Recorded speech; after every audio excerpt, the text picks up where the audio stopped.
Today we start our fifth chapter, organization.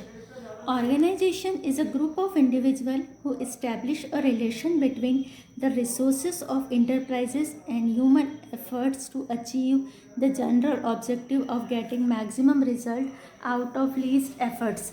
जो organization होता है वो ग्रुप होता है इंडिविजुअल्स का जो ह्यूमन एफर्ट्स यानी जितने एम्प्लॉयज़ मैनेजर जो भी ह्यूमन बीइंग लगा हुआ है उसके बीच में रिलेशन बनाते यानी जैसे मैनेजर है, मैनेजर के नीचे 4 डिपार्टमेंट है, 4 डिपार्टमेंट के हेड है, फिर उनके अंदर एम्प्लॉयज़ है, अगर प्रोडक्शन डिपार्टमेंट है तो उनके अंडर में वर्कर्स है। तो ऐसा पूरा जो स्ट्रक्चर बनता है वो हमारा ऑर्गेनाइजेशन कहलाता है।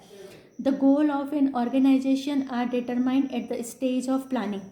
जब प्लानिंग होती है तभी ऑर्गेनाइजेशन के गोल डिटरमाइंड हो जाते, which spell out clearly as to what is to be done, how is to be done and when is to be done and by whom it is to be done. To achieve the goals and determine the tasks are further divided among different people. Different people के बीच में जब हम सबसे पहले ये कौन करेगा, कैसे करेंगे, क्या करेंगे, फिर हम वर्क को डिफरेंट पीपल में डिवाइड करते। When 2 or more than 2 person work together in an enterprise, it becomes necessary to divide the work between them and establish coordination. Coordination के लिए जो नेसेसरली होता है उसी के अकॉर्डिंग हम वर्क को डिवाइड करते। This term is organisation and leads to be beginning of organisational process. The word organisation has been derived from the word organism. It means body or a structure which is divided into the various parts which also have the required connection among themselves by means of network. यानी जो हमारा organisation है ये हमारा word organism से लिया गया है। इसका मीन्स होता है body.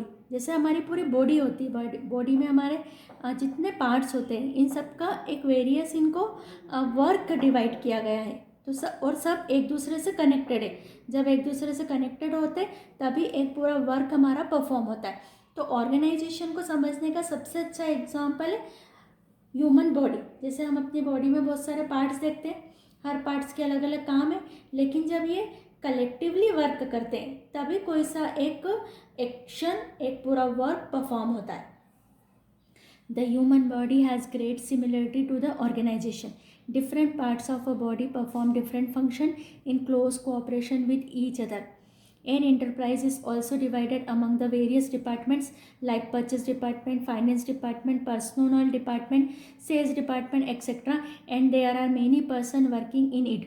The cooperation among the various department section individuals of an enterprise is achieved by building, developing and maintaining a structure of working relation among them. The process of establishing the relation is referred to as organizing and the structure of relation referred to the organization. यहाँ से हमको यहाँ तक का पूरा अच्छे से पढ़ना है। और द टर्म कहाँ से आई है हमारे ऑर्गेनाइजेशन प्रोसेस से, यहाँ तक हमको। Concept and meaning of organization. An organization is group of association of people who join hands together to work in coordination for achieving organizational objectives. Organization is a group of or association of people. क्या है organisation? Peoples का group है, लोगों का group है जिन्होंने join hands करे हैं टुगेदर, सबने मिलके, टू वर्क इन कोऑर्डिनेशन, सब मिलके काम करेंगे जिससे ऑर्गेनाइजेशन के ऑब्जेक्टिव अचीव हो सके। यानी ऑर्गेनाइजेशन का मीनिंग हो गया कि एक ऑर्गेनाइजेशन में जितना ह्यूमन रिसोर्सेज साथ में मिलकर के काम कर रहा है वो पूरा मिलकर के क्या बनता है, ऑर्गेनाइजेशन बनता है। फॉर एग्जांपल अगर हम जिस स्कूल में पढ़ते हैं उस स्कूल में अगर हम टॉप से लेकर के अगर बॉटम तक का पूरा स्ट्रक्चर जोड़ लें, क्योंकि वो सबसे अच्छा एग्जांपल है कि टॉप में जो सबसे ऊपर का ऑफिसर है या जो सबसे ऊपर का मेन हेड है वहाँ से लेके बॉटम तक के एम्प्लॉयज़ को अगर हमने जोड़ लिया तो वो पूरा हमारा ऑर्गेनाइजेशन बन जाता है। वेरियस डिपार्टमेंट होते हैं, सभी डिपार्टमेंट्स के जो जो वर्कर्स एम्प्लॉयज़ काम कर रहे हैं सबको ऐड कर लिया तो सबका कलेक्टिव एफर्ट्स किस तरफ जाता है, ऑर्गेनाइजेशनल ऑब्जेक्टिव्स को अचीव करने के लिए। तो कंसेप्ट इसका हो गया, ये लाइन आपको लिखना है।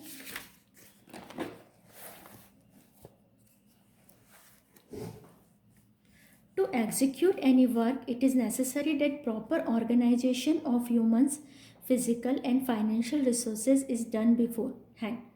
No business enterprises or any other organization wanting to achieve some objective through a team of people.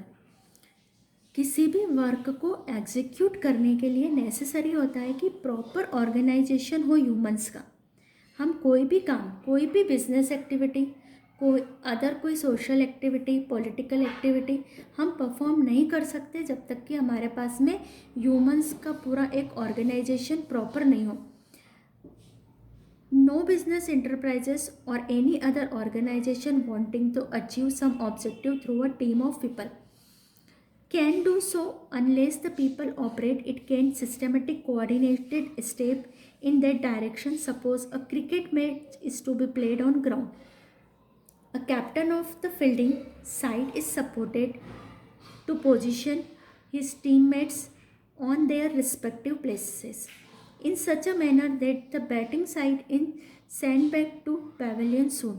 Similarly, the batting side has to sequence the order of batsmen that they score maximum runs. The meaning hereby that the team which will be more organized and systematic will be victorious. वो जीतेगी जिसकी क्या होगी, organised और systematic team होगी. तो easy से example से हमने समझ लिया क्रिकेट टीम का कि कैसे टीम का लीडर सबको अपनी प्लेस पर अरेंज करता है. अरेंज क्यों करता है वो, ताकि वो अपने सामने वाली टीम को पेवेलियन जल्दी भेज सके और सामने वाली टीम इस तरह से अपना सीक्वेंस फिक्स करती है बैट्समैन का कि मैक्सिमम स्कोर कर सके. तो ऑर्गेनाइजेशन पूरा हमारा बन गया. Definition according to K S. Tom, a sound form of organization is the answer to every business problem. That a poor organization could run a good product into the ground and that a good organization with a poor product could run a good product out of the market. देखो, अगर एक sound organisation है तो वो अपने जो poor organization could run a good product, एक poor organization अपने अच्छे प्रोडक्ट को भी ग्राउंड पर इतना परफॉर्म नहीं करा पाएगा और एक गुड ऑर्गेनाइजेशन अपने पुअर प्रोडक्ट को भी मार्केट में रन करवा देगा. तो ये ऑर्गेनाइजेशन का इम्पोर्टेंस यहाँ से हमको पता चलता है कि अगर हमारी गुड्स को भी अगर मार्केट में रन कराना है तो हमको एक टीम अच्छी चाहिए होती है, एक स्ट्रक्चर अच्छा चाहिए होता है.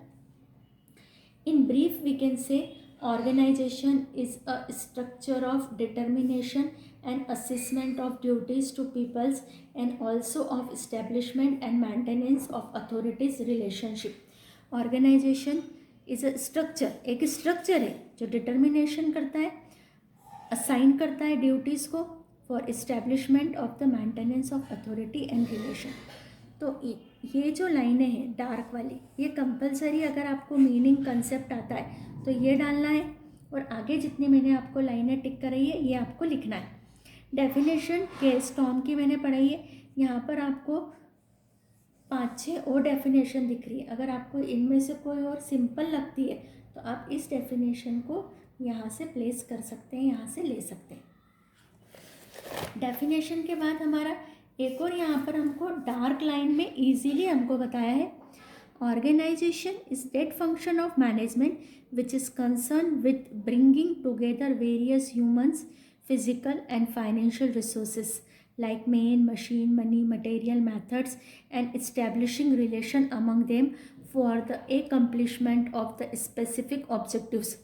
ये डार्क जितनी लाइन है, क्योंकि आपको देख रहे हो कि 3 पेजेस का मीनिंग और डेफिनेशन दे करके रखा है, तो इतना बड़ा मीनिंग और डेफिनेशन हमारे काम का नहीं होता है, पर रीड पूरा करना है. रीड करने से आपको चैप्टर का सेंस समझ में आता है कि हम चैप्टर क्यों पढ़ रहे हैं और इसमें क्या पढ़ना है हमको. और ये जो डार्क जितनी लाइनें हैं, जैसे organization is that function of management, management का फंक्शन है ऑर्गेनाइजेशन, मैनेजमेंट ऑर्गेनाइजेशन बनाता है which is concern with bringing together various human physical and financial resources. जो क्या करता है, वेरियस ह्यूमंस को, फिजिकल और फाइनेंस रिसोर्सेज को एक साथ लाता है, जैसे man, machine, money, material, method, ताकि इनमें रिलेशनशिप इस्टेब्लिश करके एक कंप्लीशमेंट ऑफ स्पेसिफिक ऑब्जेक्टिव, यानी जो हमारे ऑर्गेनाइजेशन के ऑब्जेक्टिव है उनको हम पूरा कर सकें, उनको कंप्लीट कर सकें। अब आपको यहाँ पर देखे रखा है, as a student of management it should be clear to you that the word organization, क्योंकि ये थोड़ा सा वर्ड ट्रिकी है, इसको थोड़ा समझना पड़ता है हमको, तो आपको ये समझ में आना चाहिए कि ऑर्गेनाइजेशन वर्ड का मीनिंग क्या है, तो ये आपको समझ में आना चाहिए। तो जितनी मैंने आपको लाइनें टिक करवाई है उतनी आपको लर्न करना है, कॉपी में लिखना है। अब है हमारा कैरेक्टरिस्टिक्स ऑफ ऑर्गेनाइजेशन। ऑर्गेनाइजेशन की कैरेक्टरिस्टिक्स क्या होती है?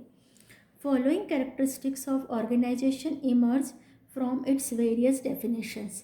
First, division of activities. हमने देखा है कि हम यहाँ पर काम को क्या करते हैं, डिफरेंट ह्यूमन में डिवाइड करते हैं, है ना, तो डिवीज़न ऑफ एक्टिविटी हो गया। Total work required to be done to achieve the organizational objectives are divided into different activities and task. All this task and activities are put in logical groups, यानी किसी भी total काम को पूरा करना है, एक बड़े काम को पूरा करना है, तो हमको उसको डिवाइड करना पड़ता है डिफरेंट एक्टिविटी और टास्क में, और हर एक्टिविटी और टास्क उसको प्रोवाइड किए जाते हैं जो उस काम के लिए कॉम्पिटेंट हो। तो लॉजिकल ग्रुप बनाते हैं, जैसे परचेज डिपार्टमेंट है, तो परचेज डिपार्टमेंट में हम उन एक्सपर्ट को रखेंगे जो परचेज से रिलेटेड एक्सपर्ट है। फाइनेंस में का डिपार्टमेंट में उन पर्सन को अपॉइंट करेंगे जिन्होंने फंड से रिलेटेड, जिनके पास एजुकेशन है, ट्रेनिंग है, एक्सपीरियंस है। तो हम ऑर्गेनाइजेशन में डिवीज़न ऑफ एक्टिविटीज़ करते हैं। Second, determination of responsibilities and authorities. Organization determines the responsibility and authority and clears which group is expected to assume the same. Organization में हम रिस्पॉन्सिबिलिटी और अथॉरिटीज़ को क्लियर करते हैं, जो कि हम उस ग्रुप से एक्सपेक्टेड करते हैं उसको हम लिखते हैं, तो जो हम चाहते हैं उनको बताते हैं। Framework of position, its structure depict the relationship among various position in the enterprise from top to bottom. These relationship tell us who is supposed to do what and who has to receive order from whom. जो organization होता है उससे पूरा structure हमारा depict होता है of the relationship among the various position in the enterprises from top to bottom. Top से लेकर बॉटम तक जो वेरियस पोजीशन हम पोस्ट बनाते हैं उनमें आपस में रिलेशनशिप इससे डिपिक्ट होता है, हमको शो होता है। These relationship tell us who is suppose to what, किसको क्या करना है, who has to receive order from whom, किसको ऑर्डर कहाँ से मिलेंगे। तो ये जो पूरा रिलेशनशिप डेवलप होता है ये हमारा ऑर्गेनाइजेशन से डेवलप होता है। Fourth point, coordination. Organization facilitates coordination among the various person among the various departments in a way that all around efficiency increases. Organization हमको coordination facilitate करता है, यानी जब हम पूरा स्ट्रक्चर बनाते हैं पोजीशंस का, उससे पोजीशन के स्ट्रक्चर से कोऑर्डिनेशन आता है among the various person in various department, various persons के बीच में और डिपार्टमेंट के बीच में, जिससे कि ऑल अराउंड एफिशिएंसी इंक्रीज हो जाती है। Fifth, tool to develop relations. Organization bring the people closer through establishing and defining their interpersonal social relation. Organization के थ्रू जो हमारी ऑर्गेनाइजेशन में जो पर्सन काम कर रहे हैं उनके बीच में पर्सनल और सोशल रिलेशनशिप मेंटेन हो जाती है।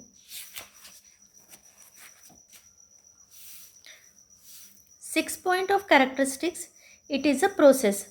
Organization function of management involve performing a sequence of steps for establishing working relationship among the members. Organization का जो फंक्शन होता है उसमें सीक्वेंस बताते, steps of establishing working relationship among the members.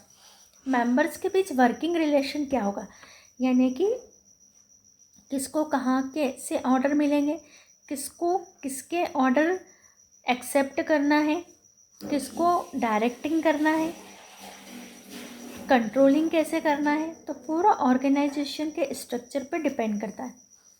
Universal function, whatever group activities involved, organization is needed for cordial and coordinated performance. Only business activity में ही organisation नहीं involve होता है. कोई सा भी ग्रुप जहाँ पर ह्यूमन बीइंग साथ में मिलके वर्क कर रहे हैं, वहाँ पर हमको ऑर्गेनाइजेशन की ज़रूरत पड़ती है. It is a structure. Process of organization result in the creation of framework of relation. जो ऑर्गेनाइजेशन की प्रोसेस है उससे हमारा रिलेशनशिप का फ्रेमवर्क क्रिएट होता है, which is called organization structure.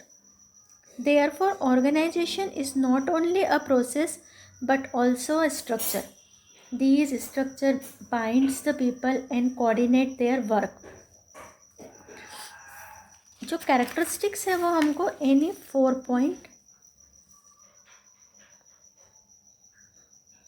Copy में लिखना है. Next topic is our importance और ऑब्जेक्टिव और एडवांटेजेस ऑफ ऑर्गेनाइजेशन. हम इसको पॉइंट के थ्रू पढ़ेंगे क्योंकि हमको पॉइंट्स में आंसर देना है. Brings economy, first objective. Advantages, production at minimum cost is the main objective of any industry. Production should be of high quality as well as maximum possible quantity. Sound organization lays the foundation for fulfilling the two objectives of quality and quantity. जो हमारे importance है हमारा organisation का, कि organisation से हमारी production minimum cost per possible होता है और जो उसकी क्वालिटी होती है वो भी हाई होती है और क्वांटिटी जितनी मैक्सिमम क्वांटिटी हम बना सकते हैं उतनी क्वांटिटी बनती है. Second, better industrial relation. Human resources is most valuable assets of any business entity. A sound and effective organization ensures that the relation between the workers and employee is good. जो human resources है वो सबसे valuable assets होता है किसी भी business के लिए. A sound and effective organization, अगर हमारा ऑर्गेनाइजेशन साउंड है, इफेक्टिव है, अच्छा रिलेशनशिप इंश्योर करता है, तो between the workers and employ is good, यानी कि हमारे जो वर्कर और एम्प्लॉय के लिए वो अच्छा होता है. Organization also improve the morale of the workers by providing better coordination, support and security. Organization से वर्कर्स का मोरल इम्प्रूव होता है, कोऑर्डिनेशन, सपोर्ट और सिक्योरिटी सब बेटर होती है. Increases managerial efficiency. Organization function lays the foundation for other managerial function like planning, directing, coordination and control. A well-designed organization increases the efficiency of management. एक well-designed organization से management की efficiency increase होती है. First point, second point, third point, compulsory आपको first, second, third point डालना ही है. Specialization. With grooming complexity of business it is not possible for one person to perform all type of function. एक व्यक्ति के लिए पॉसिबल नहीं है कि वो सारे तरह के वर्क कर सके. Therefore specialization becomes important. Specialization involve the allocation of work among the various workers on the basis of their qualification, talent and aptitudes. हम ऑर्गेनाइजेशन के अंदर जब वर्क का डिवीज़न करते हैं तो हम जो वर्क का डिवीज़न करते हैं वो स्पेशलाइजेशन के बेस पर करते हैं कि किस व्यक्ति को कौन सा काम दिया जाए, तो उसकी क्वालिफ़िकेशन, उसका टैलेंट, उसका एप्टीट्यूड देख करके हम उसको वो काम देते हैं, जिससे हमारे ऑर्गेनाइजेशन में स्पेशलाइजेशन के फीचर्स हमको मिलते हैं. Organization improve specialization by putting the right man on right job. It increase the all around efficiency of the worker. इससे वर्कर की ऑल अराउंड एफिशिएंसी इंक्रीज होती है. Encourages creativity. A good organization encourages initiative and creative thinking. Merit and talent always get upper hand over the favoritism and nepotism. People like take initiative and healthy culture is developed. जब हमारे organisation से एक ऐसा environment develop होता है जिसमें initiative और creative thinking develop होती है और मेरिट और टैलेंट को हम हमेशा ऊपर रखते हैं. ऐसा नहीं है कि कोई हमारा पसंद का एम्प्लॉई है, नेपोटिज्म से हम किसी भी एम्प्लॉय का प्रमोशन वगैरह कर दें, ऐसा नहीं होना चाहिए. तो ऑर्गेनाइजेशन से इनकरेज होती है creativity. Coordination. The structure establish the flow of various activities between one area to other. There is proper relationship between the different employees and different departments. Good organization avoid duplication of work and conflict between the members. जो अच्छा organisation है उसमें work का duplication ख़त्म होता है और members के बीच कॉन्फ्लिक्ट भी नहीं होते, बेटर कोऑर्डिनेशन आता है, बेटर रिलेशन आते हैं. तो ये जो आपको 6 पॉइंट है, इस 6 पॉइंट में से एनी 5 पॉइंट का आपको आंसर तैयार करना है. 5 पॉइंट हमारे मैक्सिमम है, इससे बड़ा आंसर हमको जाना नहीं है क्योंकि हमको मैक्सिमम 5 मार्क्स के आते हैं. तो इसके जो फर्स्ट सेकंड थर्ड पॉइंट है वो तो मैंने आपको बोल दिया कि कंपलसरी लेना है.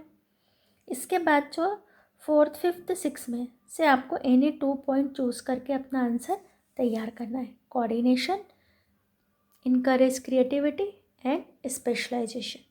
तो आज हमने meaning of organization, definition of organization, characteristics of organization and importance of organization, ये हमारे 3 टॉपिक आज कवर हो गए. तो तीनों आपको तैयार करना है. इफ़ एनी प्रॉब्लम आती है पर्सनल व्हाट्सएप पे आप लोग दे करके लिख करके टाइप करके पूछ सकते हैं किसी को कोई प्रॉब्लम हो तो.